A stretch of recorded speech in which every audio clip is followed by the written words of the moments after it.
S.A.D. Sureness About Destiny by Paolo Salvini. S.A.D. is a well-structured mix of different genres, from the coming-of-age story to the thriller, from the horror to the adventure novel, where the male characters keep moving from local places like Montenegro Hill to Japan or legendary and exotic islands, until they develop an ascensional movement of the ether, where a certain sureness about destiny unveils the arcane meaning of the story. The title has a double meaning: sad, which highlights the unhappiness of human beings on the earth, and sureness about destiny, which is certainty that we are all part of a broader picture that we are unaware of. Even though this is a debut novel, Paolo Salvini's book is a page-turning novel that you won't be able to stop reading. A story that penetrates the psyche of contemporary human beings with all their daily fears and worries. It was surely a hard beginning. Finding the courage to take that jump was not easy. Those few steps represented an immense gap, and a terrible storm raged over the cockpit. And yet, it was just one of the many enemies of the list that kept on getting longer and longer. He was so scared that he could not move. He was about 25 meters above sea level and felt dizzy. Furthermore, it was cold, and the route there had been exhausting. He could not move his feet, unable to accept his unlucky fate. If this weren't strictly necessary, I wouldn't be here, he said to himself. Then he concentrated and prayed silently. He prayed for his dormant strengths, the meanderings of his heart. He prayed for his mind so that it forgot its fears and remembered only its aim. He prayed to God so that his responsibilities remained steady. Nothing and nobody answered his prayer. His discomfort persisted. He had to convince himself. He knew he had to. He had to know how to do it, but he didn't. He repeated to himself that running away from life and from its challenges was useless. Problems are like the rain. They come even though you don't want it, but it's up to you to decide whether to turn the rain into a problem or not. After all, water is just water. After all, that was just a jump. Yes, but a big one, he thought shortly after, lingering. These attempts at self-encouragement did not stop even when his senses got lost in the darkness of the night outside the window, in the undefined illusion that separated him from the impact point, not even when discomfort took over his mind and his guts started to twist. If every prelude has its own conclusion, his could not be that one, not that moment. He had a very good reason not to give up. After a while, he started to feel dizzy and strangely light. It was as if the unexpected trauma had frozen him on the outside and melted him inside. He just walked, unable to do differently. It was strange. The time after the bite seemed even more unreal and futile than it actually was, like the silence after the burst of a firework, like a frivolous conversation after a passionate debate.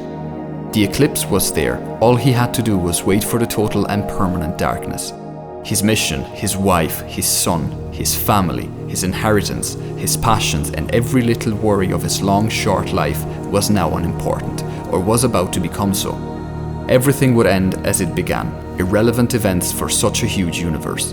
He started to understand how silly it was to distinguish between life and death. He suddenly realized that from the moment you were born, you die every day, and every breath you take is a second that vanishes from the countdown of your existence. Your time, your chapter is yours and only yours. It doesn't matter how big you are, how happy or sad you are. What matters is being, living, seeing, feeling, touching, tasting, deeply and with true authenticity. We are the judges. Every detail has to be observed. Every chance has to be taken. If you really want to do something, every possible consequence should be irrelevant. The more he got to the end, the more deeply he understood the meaning of everything, of the true goal. Happiness lay in small things. It wasn't an unchanging condition or a certainty to seek shelter in. It was a small explosion of light in a vast and dark ocean, something to treasure. And if life was just an anomaly out of nothingness, you might as well have lived it to the fullest. The idea of disappearing for good hurt him, breaking his heart. Infinity was the total of infinite units. The universe was made of infinitesimal particles, and the history of humankind was the sum of countless drops of blood shed in order for it to be written. So he tried to find a meaning for his own history, to chase away his fear. Nostalgia pervaded him, regrets dug in his soul. He wished he had lived as light as he was now, aware of being mortal. The real shame is being blind before the beauty of life. blood-freezing terror. Time, Trust in Majestic Errors by Paolo Salvini. On the skyscraper in front of the one where the people of the stars had found refuge, a huge creature destroyed the last 2 floors, reared furiously and roared, making the still intact windows shake. Do not open this book if you are not ready to read it to the very last page. Once you begin it, there will be no time to rest. With illustrations by Antonella Baldacci. A safe nest from where defeated mankind has been banished. There lives the boy in the bunker, since the seals that used to preserve mankind's survival have been broken. He is a privileged boy, but everything is about to end, to collapse, perhaps forever. This is an apocalyptic novel set in the distant future where technology and monstrosity prevail, overshadowing each other, confining what is left of the human race in ever-narrowing spaces, and making emotions burst into mighty manifestations of violence and power. Time is the last room of a wrecked castle on the edge of the abyss. It's the last word before the end comes, the shiver that permeates those who recognize this destruction is before us and that we have to fight to defeat it, even though it bewitches us. Mythological creatures that have inhabited the most ancient stories and legends of our culture take here the shape of the darkest parts of humankind. In the book, we find bunkers, castles, citadels, and imaginary planets, all in a fantasy novel that draws from the reality and casts incredible visions into a future with all the makings. Paolo Salvini, whose imagination and ability to surprise never fail, portrays good and evil, which contain passion, causes for reflection and creativity, catching the reader's attention thanks to an incredibly fast-paced plot.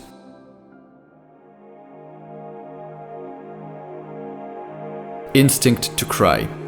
Beginnings are never easy. That's why the first thing we do when we come into the world is cry. But if we have to identify a beginning for this story, then that is the day. The rude and insistent alarm clock demanded attention, and in order to turn it off, stretching an arm out wouldn't have been enough, as it had been strategically placed far from the bed, on the metal coffee table at the other end of the room. He knew that if he had been quick, he would have fallen asleep again, but he realized the nature was calling. The boy got out of his bed begrudgingly. Once his business in his private bathroom was over, he stopped in front of the bed on his way to the wardrobe, and the warmth of the sheets attracted him like sirens attract sailors. He only managed to resist and stop when he was a couple of steps from the bed, but he couldn't help swearing out of the scent. He hated mornings sincerely, especially when he had to wake up early. He hated the loose elastic band of his pants, his socks that never fit, his itchy trousers, and the shirt that barely covered his forearm. He hated his tie too, especially his tie. All of a sudden, his elder brother opened the door. He was still wearing his pajamas, yawning and rubbing his bruised eye, said, "Hurry up, we are going to be late." He would always manage to make his little brother smile, in particular when he would see him sad or sullen. "If you don't move, I'll wolf down your breakfast," said the younger brother. "Don't you dare, or I'll kick you down the cesspool again," replied the older one as he walked back to his room, showing his middle finger to the other boy, who smiled and shook his head. Unfortunately for him, his gesture did not pass unnoticed, and a slipper coming from the kitchen missed him by a whisker. Their mom was a sharpshooter with every kind of object, and when she got angry she didn't care about what she could grasp. In other words, you were lucky if the cutlery drawer was out of reach. "Don't you ever do it again, son. Now go get dressed. It's late." "My God, please stop your last pillar of Hercules."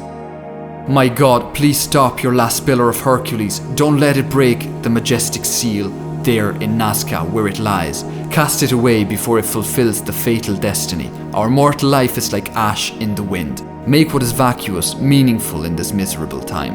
Please hear my prayer. Do we disgust you so much that you don't even look at us? Can't you see how many sparks of your fire go back happily to your womb, filled with new and pure experiences? They are clear from iniquity, while your devilish hounds shall devour what is corrupt and spoiled in the Tartarus. Appease your fury, Lord of the clouds. Do not wash your fate in the blood." A strong wind rose from the sea. Vortexes and tornadoes scattered across the stormy surface. It seemed that the smoke spirals were not disturbed by that. Actually, they kept on marching towards the firmament, throne of the red-colored moon, which was slowly eclipsed by dense miasma. The whole sky became dark and loaded with clouds as black as the abyss, as green electric lights crossed them like some kind of northern lights in the night. A heavy rain, accompanied by thunder and bolts of lightning of the same color, permeated the gloomy atmosphere. And here comes the long night again. It comes to hide his own mad self-massacre from the eyes of God, like a patient that looks away while a rock hits the cashel placed on his decayed tooth. Here comes the revenge of Mother Earth, for the pain and the shame we caused to her because of our recklessness. We were about to choke her. Fools! Justice will descend onto us, and our own world, our cradle, will crumble on our heads with our last vibration. Be prepared, because the truth will be overwhelming. Pandora's box, the gates of Tartarus, and the seals that used to keep closed what we were not ready to face are about to be torn apart. All of them.